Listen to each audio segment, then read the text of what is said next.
नमस्कार, मी दुर्गेश सोनार. आवाज महाराष्ट्राच्या विशेष कार्यक्रमात आपल्या सगळ्यांचं स्वागत. मार्च महिना आता सुरू झालेला आहे आणि आता उन्हाचे चटके वाढणार असं वाटत होतं, पण अचानक हवामानात बदल झाला आणि राज्याच्या बहुतेक भागाला अवकाळी पावसानं झोडपून काढलं. दुष्काळातून आता कुठे सावरू लागलेल्या शेतकऱ्यांचं या अवकाळी पावसानं सारं गणितच बिघडवून ठेवलेलं आहे. काढणीला आलेली रब्बी पिकं असतील, नाहीतर वेलीला लगडलेली द्राक्षांचे घोस असतील, तिकडे कोकणात आंब्याचा मोहर सुद्धा या पावसामुळे गळून गेलेला आहे. प्रत्येकच वेळी असं का बरं होतं? हातातोंडाशी आलेलं पीक शेतकऱ्याच्या डोळ्या देखत मातीमोल होतं. हा दोष नेमका कोणाचा? आपल्या मान्सूनवर आधारित शेती पद्धतीचा, हवामान बदलाच्या संदर्भात आपण तितकेसे जागरूक नाही याचा, की अशा स्थितीचा मुकाबला करण्यासाठी आपण सक्षम नाहीत याचा? या अस्मानी संकटातून सावरण्यासाठी बळीराजानं मोठ्या आशेनं मायबाप सरकारकडे पाहायचं म्हटलं तरी सरकारकडून जाहीर होणारी मदत शेतकऱ्यांना सावरू शकेल का? आजच राज्य मंत्रिमंडळाच्या बैठकीमध्ये या स्थितीचा आढावा घेतला गेलेला आहे आणि नुकसानग्रस्त शेतकऱ्यांना राज्य सरकार मदत करेल असं सुद्धा सांगण्यात आलेलं आहे. पण असं असलं तरी आधीच दुष्काळाच्या वेळेला जाहीर केलेली मदत सुद्धा अजून कित्येक शेतकऱ्यांपर्यंत पोहोचलेली नाही. त्याचं काय? आणि यातच कुठेतरी मान्सूनचा पॅटर्नच आता बदलत चाललाय का? मान्सूनचा पॅटर्नच जर बदलत असेल तर त्याला सामोरं जायला आपल्याकडची शेती व्यवस्था तयार आहे का, असे अनेक सवाल या निमित्तानं समोर येत आहेत. आणि याच अनुषंगानं, याच मुद्द्यांच्या अनुषंगानं आपण करणार आहोत आजची चर्चा. आणि त्यासाठी आज माझ्यासोबत आहेत नामवंत पाहुणे. माझ्यासोबत आहेत आपल्या ॲग्रोवन बातमीपत्राचे निर्माते संदीप भुजबळ, स्टुडिओमधनं या कार्यक्रमामध्ये सहभागी होत आहेत. चंद्रकांत मोकल आपल्यासोबत आहेत. चंद्रकांत मोकल हे महाराष्ट्र राज्य आंबा उत्पादक संघटनेचे अध्यक्ष आहेत. ते सुद्धा बेलापूरच्या आपल्या या स्टुडिओमधनं कार्यक्रमामध्ये सहभागी होत आहेत. पुण्यात या कार्यक्रमात सहभागी होत आहेत डॉक्टर रामचंद्र साबळे. डॉक्टर रामचंद्र साबळे हे कृषी हवामान तज्ज्ञ तर आहेतच, पण राज्याच्या कृषी विभागाचे ते हवामान सल्लागार सुद्धा आहेत. जयाजीराव सूर्यवंशी सहभागी होतात कार्यक्रमात. औरंगाबादमधनं या कार्यक्रमात सहभागी होत आहेत. जयाजीराव सूर्यवंशी शेतकरी नेते आहेत आणि मोसंबी उत्पादक संघटनेचे ते अध्यक्ष आहेत. नागपूरमधनं या कार्यक्रमात सहभागी होत आहेत शेतकरी नेते चंद्रकांत वानखेडे. आणि कोल्हापूरमधनं या कार्यक्रमात सहभागी होत आहेत विजय पाटील. विजय पाटील हे आंबा उत्पादक शेतकरी आहेत आणि या अवकाळी पावसामुळे त्यांना सुद्धा नुकसानीला सामोरं जायला लागलेलं आहे. परळच्या आमच्या स्टुडिओमधनं सहभागी होत आहेत भाजपचे अक्कलकोटमधले नेते आणि अक्कलकोट पंचायत समितीचे विरोधी पक्ष नेते बाळासाहेब मोरे परळच्या आमच्या स्टुडिओमधनं या कार्यक्रमात सहभागी होत आहेत. त्यांना सुद्धा या अवकाळी पावसाच्या नुकसानीला सामोरं जायला लागलेलं आहे. आणि याच्याशिवाय नाशिकमधनं आमचा प्रतिनिधी जयराम पुरी तिथे उपस्थित आहे आणि त्याच्यासोबत द्राक्ष उत्पादक जे आहेत नाशिकमधले, की ज्यांना खूप मोठ्या नुकसानीला सामोरं जायला लागलेलं आहे, ते शेतकरी सुद्धा, ते द्राक्ष उत्पादक सुद्धा या नाशिकच्या आमच्या स्टुडिओमधनं, नाशिकच्या परिसरातनं या कार्यक्रमात सहभागी होत आहेत. या सगळ्यांशी आपल्याला बोलायचं आहे आणि सरकारच्या वतीनं काही लोकांची भूमिका आपल्याला जाणून पण घ्यायची आहे. चर्चेला सुरुवात करताना अर्थातच मी सगळ्यात पहिल्यांदा जाणार आहे संदीप भुजबळ याच्याकडे. संदीप, मला सांग, गेले 2-3 दिवस आपण अवकाळी पावसाच्या बातम्या कव्हर करतो आहोत, अवकाळी पावसाची स्थिती आपण पाहतो आहोत. ॲग्रोवनच्या माध्यमातून, आपल्या ॲग्रोवन बुलेटिनच्या माध्यमातून राज्यातली अवकाळी पावसाची जी काही स्थिती आहे, नुकसानीची सगळी आपली आकडेवारी आहे, ती परिस्थिती आहे, हे आपण दाखवत आहोत. या सगळ्या संदर्भामध्ये तुझ्याकडे आलेले रिपोर्ट काय आहेत? दुर्गेश, आपण जर पाहिलं तर मार्च महिनाच्या अगदी पहिला तारीख आणि फेब्रुवारीचा शेवटचा दिवस, ऐन उन्हाळ्याच्या तोंडावरती चटकन वातावरण बदललं आणि गरमी वाढण्याऐवजी थंडी वाढली आणि पाऊस आला.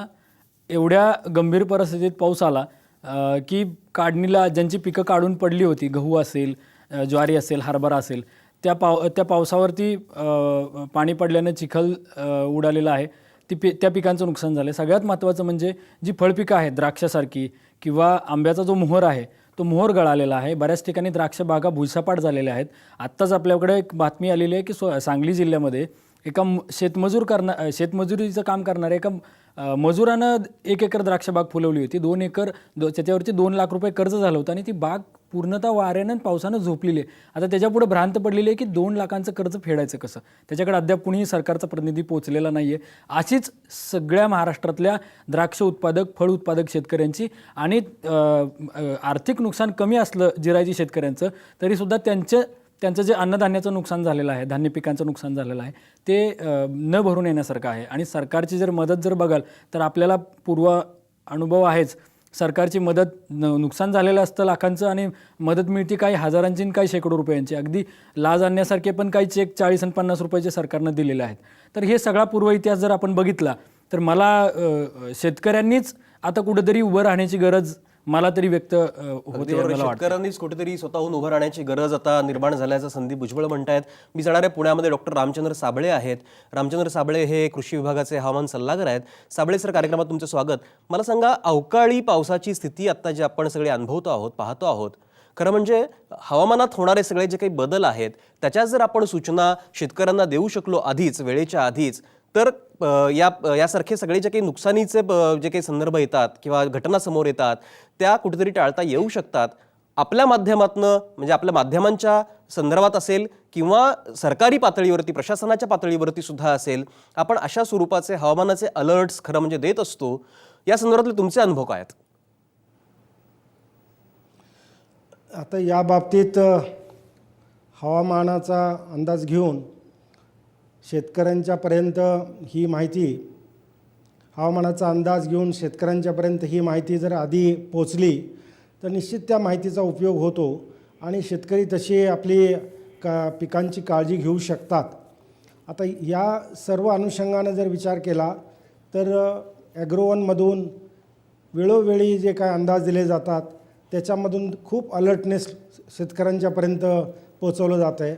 ॲग्रोवन बुलेटिन जे आहे त्याच्यामधनं देखील साम मराठीचं, त्याच्यामधून देखील आम्ही हे अंदाज आधी दिलेले होते आणि 4 वेळेला दिवसभरात हे बुलेटिन दाखवलं गेलं. त्याच्यामध्ये प्रामुख्यानं राज्यामध्ये पाऊस होणार आहे आणि पाऊस झाल्यास काय नुकसान होऊ शकतं आणि त्या नुकसान टाळण्यासाठी काय करायला पाहिजे, हा खरं वास्तविक कृषी सल्ला किंवा ॲग्रो ॲडवायझरी आम्ही द्यायचा प्रयत्न केलेला आहे.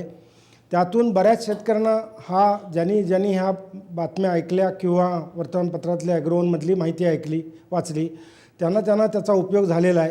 कारण तसे काही फोनही काही शेतकऱ्यांचे आले. परंतु ही आणखीन सक्षम सेवा करणं गरजेचं आहे असं मला वाटतं.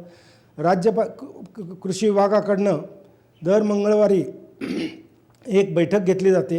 ह्या बैठकीला राज्याचे कृषी संचालक, त्याचबरोबर सहसंचालक, त्याचबरोबर चीफ स्टॅटिस्टिशियन आणि हवामान विभागाचे काही अधिकारी आणि मी स्वतःही उपस्थित असतो.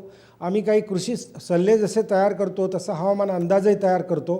त्या माध्यमामधनं आत्तापर्यंत 15 लाख शेतकऱ्यांना एका वेळेला हा SMS पाठवला गेलेला आहे.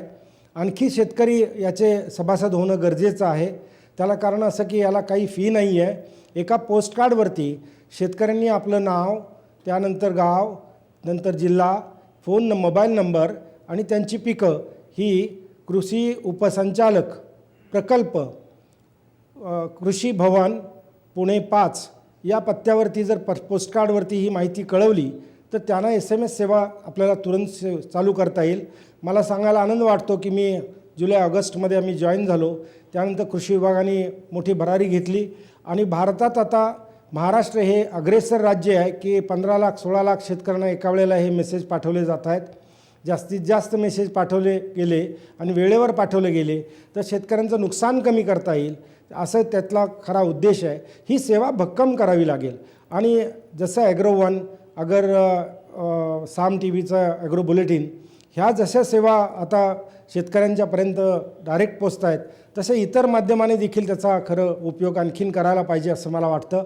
इतर जी काही वृत्तपत्र असतील, इतर काही चॅनल्स असतील, त्यांनी देखील जर हे अंदाज तत्परतेनं सगळ्यांच्यापर्यंत पोचवले एकाच वेळेला तर हे गोष्ट सर्व लोकांच्या, शेतकऱ्यांच्यापर्यंत पोहोचेल. बरोबर आहे. हवामान बदलाचे हे सगळे जे काही अंदाज आहेत ते जर आपण वेगवेगळ्या माध्यमातून शेतकऱ्यांच्यापर्यंत पोहोचवू शकलो तर बऱ्यापैकी आपण या नुकसानीला आळा घालू शकतो असं तुम्ही म्हणतात.